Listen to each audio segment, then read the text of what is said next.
So, is there a term for, like, music that you know but is completely forgotten by everyone except you? To be clear, I'm not just talking about, like, oh, a forgotten album from the 2000s or some shit like that. Like, guys, remember Break Your Heart? That's like a grandpa music or some shit. With this song, that is totally not the fucking case. The song I'm going to be talking about is so obscure that it took me multiple years to actually find anything about the artist who made it. One that stayed in my mind rent-free for many, many years, but I have managed to find more information about, thankfully. I know it's kind of alienating talking about something that literally only I would know, but I also want this to be a video in recognition of those who made it, since they're probably not going to get their dues by anyone else, so let's get to talking about the song. But first, some context as to where this song came from.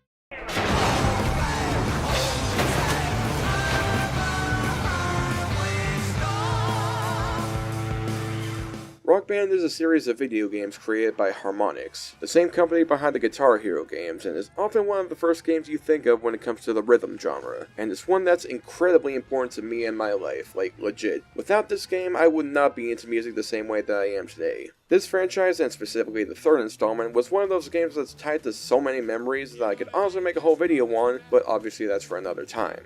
But what's interesting is that during the releases of Rock Bands 2 and 3, there was a program being run called the Rock Band Network, which, in a nutshell, was a network which allowed artists and charters to bring songs onto the game. And I'm pretty sure it's more complicated than that, like what allowed certain people to, chart songs in the game, but in general, that's what it was. You see, the Rock Band Music Store was the main place you would go to for DLC. The regular store would have bands that you would likely know already, all songs charted in-game by Harmonix themselves. You could buy your Nirvanas, your Foo Fighters, your Queens, your Megadeths, your Cannibal Corpse. And I mean, sure, they get a little weird every now and then, like with the Eric Cartman Poker Face cover or the SpongeBob DLC, but overall you weren't going to trail off into much weird or obscure territory. But with the Rock Band Network, cool boy, it had that in fucking droves. We like that move! You'd have some big bands like Creed, All That Remains, or even Seether that would release some of their music on the network, but in terms of more underground artists, there was a lot to offer, spanning over multiple genres. Some artists that I still enjoy to this day are ones that I discovered on Rock Band Network, such as Rainbow Dragon Eyes, The Bunny and the Bear, and Barry and Dawn, Psycho Stick, Devin Townsend, and so much fucking more. Hell, this network was how I initially got into Ailstorm, so thanks Rock Band for giving me a will to live. Oh yeah, and then there was just a whole bunch of fucking nonsense going on. We like that move! I'm not just talking about like weird experimental shit though, that definitely did exist, but there was just sometimes just straight up fucking bonkers choices you could find.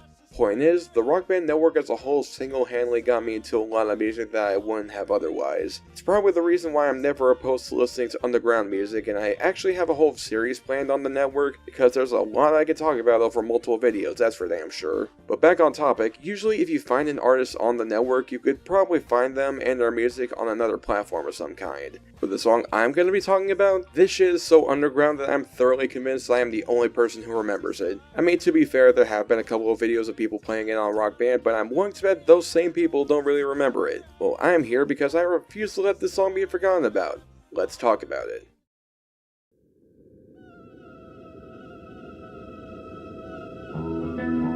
All the things that you're trying to say, I've been screaming at myself. I know you're trying to make it easy. It's never simple as one kiss. The song you're hearing right now is Beautiful Killer by a band called Panic the Memory, or something. We'll get back to that later. Also, sorry if I'm not calling the song Beautiful Unaliver, but I prefer not being a pussy. This track came out on the network on February 1st, 2013, and was put under the glam genre. Now, glam in Rock Band Network's case didn't really refer to hair metal acts or shit like it does on the regular Rock Band store. You weren't going to find acts like Poison, but you were definitely going to find a lot of bands with goth aesthetics. Goth aesthetics, I can't fucking say that. Don't ask me why they labeled it under glam, they just did. Acts like Christian Death and Incubus Succubus fell under this category as well. But as for the song, it is very unpolished, but I've always enjoyed it as a dark, sinister goth rock tune. I've always adored the atmosphere and how it complements the lyrics, that being about killing your lover after some sort of affair, and yeah, it's not exactly subtle about it either.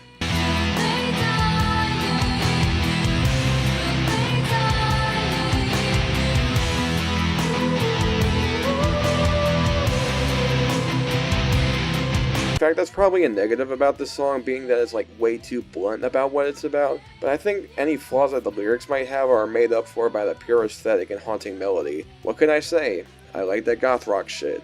It's probably why I ended up enjoying another Rock Band Network band listed under glam angst, but again, that's for another day. This song has always fascinated me, and after hearing it for the first time, it had me interested in seeing what Panic the Memory had released up until that point.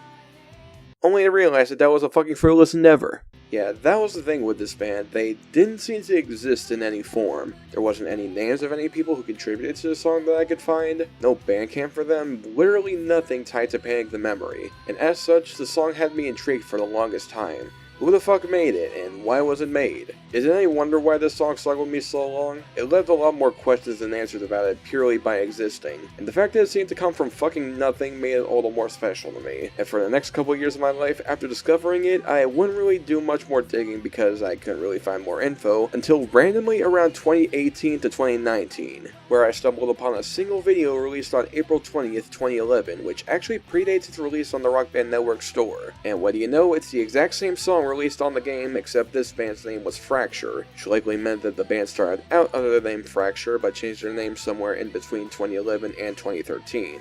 The video is uploaded by someone who claimed to be a Fracture fan, though realistically, it's probably just the username of one of the members of the band that was used to promote them. Either that, or it was just some really underground fan who probably doesn't really think about the band today, but who really knows. But who actually started this account?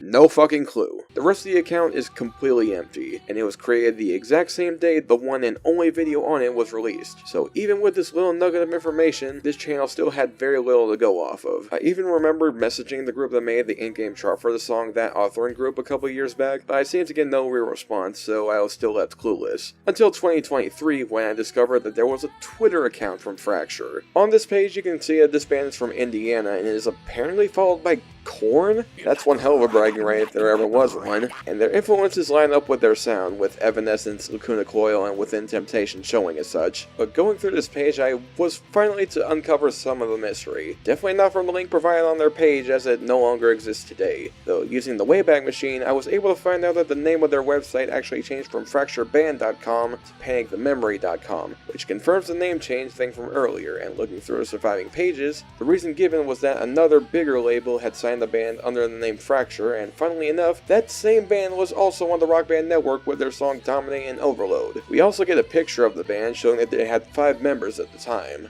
It's also worth knowing that they were signed to a smaller label called Alleyway Entertainment, which I unfortunately could not find much info on, but I did find out that they had signed a fellow Rock Band Network band, Buried in Black. The Twitter page had actually stopped posting well before their song made it onto the Rock Band Network, but through some of the tweets I managed to find the MySpace page for them, which showed that they had 4 more songs from an EP they released called Simplicity, those being Goodnight Sweet Pain, Dead Cherry, The Ordained, and More Than Me. Unfortunately, for whatever reason, the songs wouldn't play for me. Maybe it's just an issue with my browser, but yeah, I was kind of bummed that I wasn't able to hear the other potential music they made, but then I realized I had a Reverb Nation account as well, and this page has Beautiful Killer and all 4 songs from the Simplicity EP, with it now showing that these songs were made in 2008, showing that this band had been active for quite a bit prior. The page also provides some pictures, one of which showcasing the band, which initially had me assume that they were a duo, but who knows, maybe when they became Panic the Memory they gained 3 more members, I don't really fucking know. The only names I know from this band are Brittany Eldridge, who was the main vocalist, and Terry Rose, who played all other instruments presumably while the band was still named Fracture.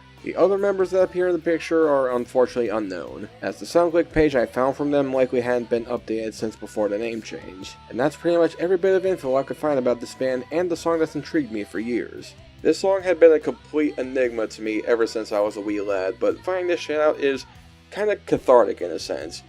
Never before has an RBN artist made their other work so obscure that I wasn't able to find anything about them for years except, I don't know, maybe Magnet, but that's a story for another day. And I really did want to make this video to basically just put a spotlight on this band because Lord knows not a lot of people know about them, and I'm gonna be real, the music created by this band are some really cool goth tunes. If they interest you, I invite you to listen to their music, and I'll actually be uploading another video alongside this one that will contain the Simplicity EP and Beautiful Killer in the same video. Anyways, this has been NBA Scrub Boy, and thank you guys for watching.